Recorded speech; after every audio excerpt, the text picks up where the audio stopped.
Hello folks, and yes, it's that time of the week again. Time for you to sit here and watch me drink my cup of coffee. I've got all my friends as usual here, and I'm going to talk to you about the sporting action that's been going on. So let's get on with it. I am as always Magoo, and it's Friday's edition of Magoo Sports News. Absolutely fantastic.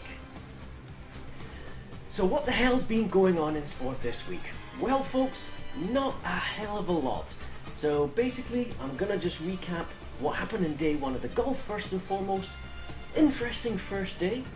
Started off, the weather was a bit windy, rainy, and Thomas Bjorn came out and hit a 65. Now this is a phenomenal score. The course itself is an absolute nightmare. The reason being is that the fairways themselves, they've got bumps all over the place. So you can hit a drive straight down the middle, but then you can hit one of these blooming bumps, go off the side, and you're in the rough. It's an absolute nightmare for the players. Another interesting story was a young amateur Tom Lewis, 20 years old this guy is. He hit a 65 as well. Now considering most of the top professionals can't hit a 65, this is unbelievable. However, he does play this golf course a lot. He's played it in the amateurs a few times, so he knows it better than most. So I suppose that's a bit of an advantage. In regards to the big guns, Rory McIlroy, so much pressure on this guy because of the US Open. He didn't do so well. He hit a +1, as did Luke Donald, as did Lee Westwood. Those three guys have got to get their finger out basically if they're going to have a chance at winning this one. As I said, it is a tough course. Weather is very crucial in this course. Basically yesterday the morning was such a bad conditions for the players that a lot of them didn't hit good scores. But then in the afternoon the wind died down and the sun came out, so people were hitting okay scores. So realistically it is the weather will decide who wins this tournament. So onto the football. What's been happening?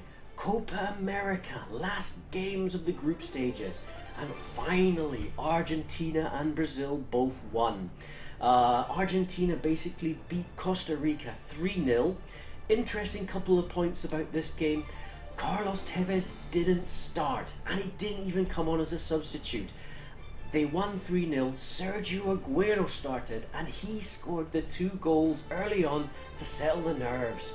He was outstanding in this game, and this is going to put his price tag way up. The guy was already worth a lot of money, but now that he's done this, and we'll see what happens with him in the later stages, but he is the man at the moment. Brazil, in regards to Argentina, now I read an interesting article.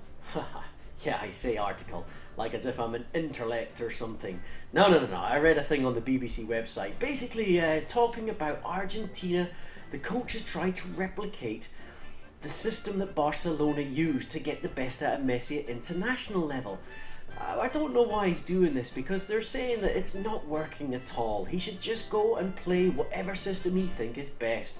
And I think that's what he did last night, and that's why they won 3-0. Well, maybe it could be that Costa Rica are rubbish as well.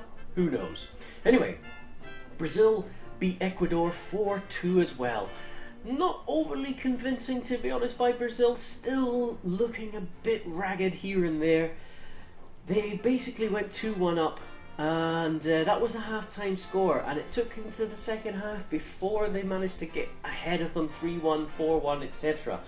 But that's them both through the quarterfinals. Quarterfinals is looking like this, and be interesting to see what happens there. Bit of football transfer news to tell you about.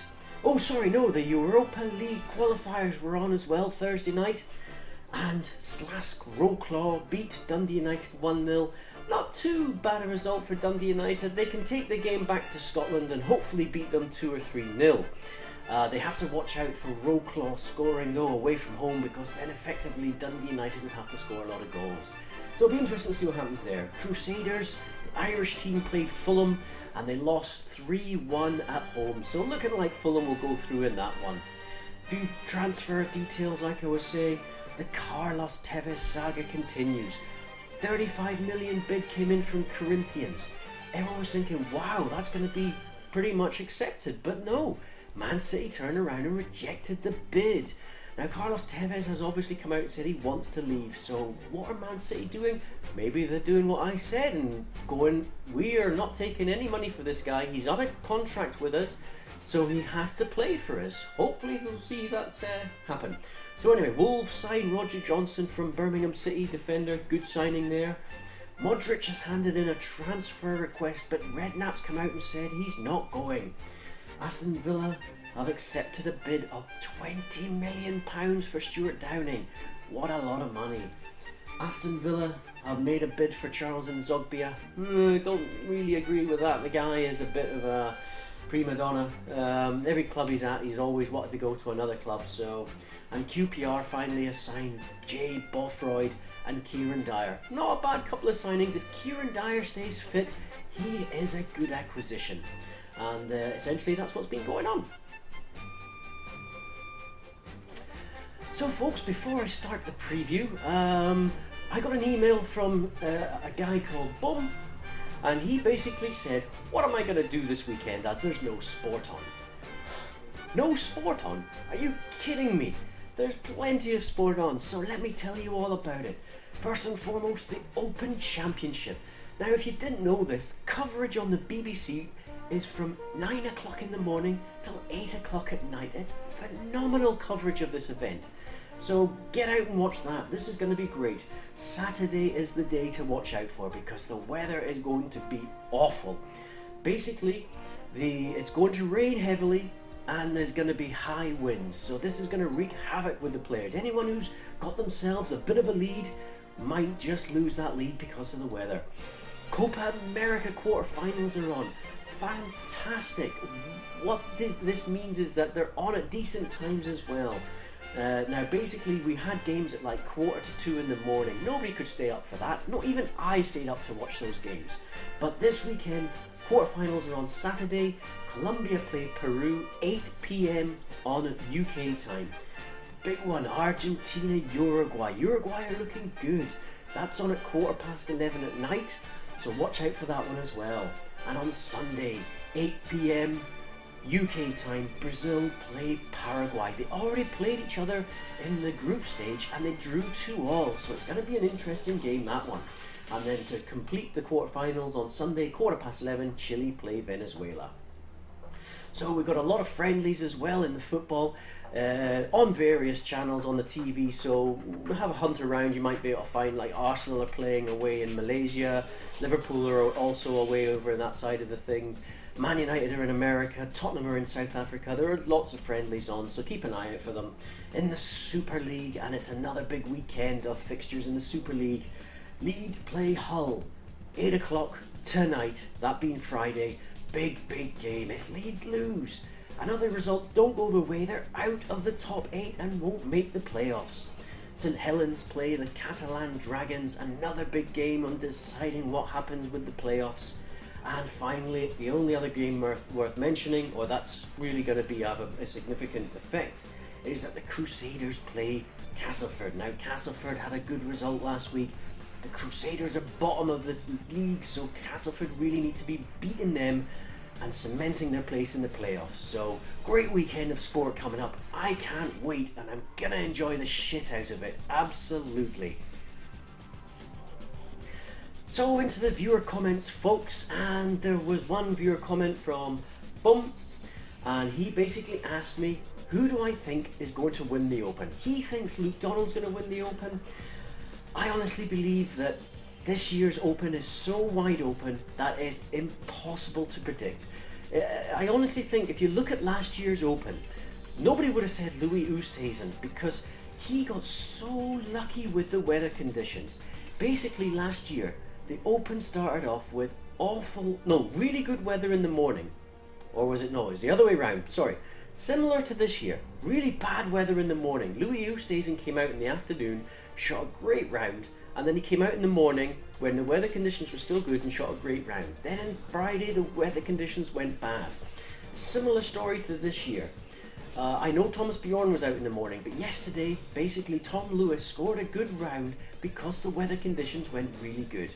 Again, this morning, I've got the golf on the TV, I'm just watching it now, and the weather conditions are perfect for scoring. Now this afternoon it's going to get bad, and then tomorrow it's going to be bad, so you really don't know. I think McIlroy won't do well. I think honestly, mentally, it's still too much for him after the US Open. He's still got all the chaos up in his head, so I don't think there's no chance of him winning it. Luke Donald, after a bad round yesterday, is going to have to put a good score out there, which we know he can do because of last week in the Open. I don't think he's going to win though. Luke Donald is more of a player who does well in the smaller tournaments. If I had to guess, I honestly think that it could be one of two players. Thomas Bjorn, first and foremost, had a great round yesterday. I think half the reason being is because of two reasons. Firstly, he only got into the tournament on Monday because Vijay Singh didn't make it because of injury. So, it's kind of like a wild card thing. And you know what happens when Denmark gets into tournaments when they're not supposed to be there? Remember Euro 1992 in the football?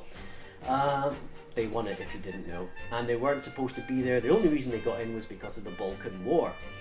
And I think also in 2003, Thomas Bjorn was winning going into the 16th hole, and he double bogeyed it, and Ben Curtis came away, so kind of bit of a baggage there, point to prove, etc. Other guy I would recommend would be Lucas Glover. This guy has already won a major, he's come back into a good bit of form, solid hitter, so one of those two guys is my pick, but again, I don't think it could be anybody. So folks, that's all we've got time for today. It's going to be a fantastic weekend of sport. Yes, I'm going to enjoy the shit out of it. In fact, I'm watching it right now, got the golf on the TV as I'm recording the show. So thanks for watching, guys. I'm going to have a great show on Monday because I'll be talking about the start of the SPL season. Yeah, the football season is back. So go off and enjoy your weekends. This has been Magoo Sports News. Thanks for watching.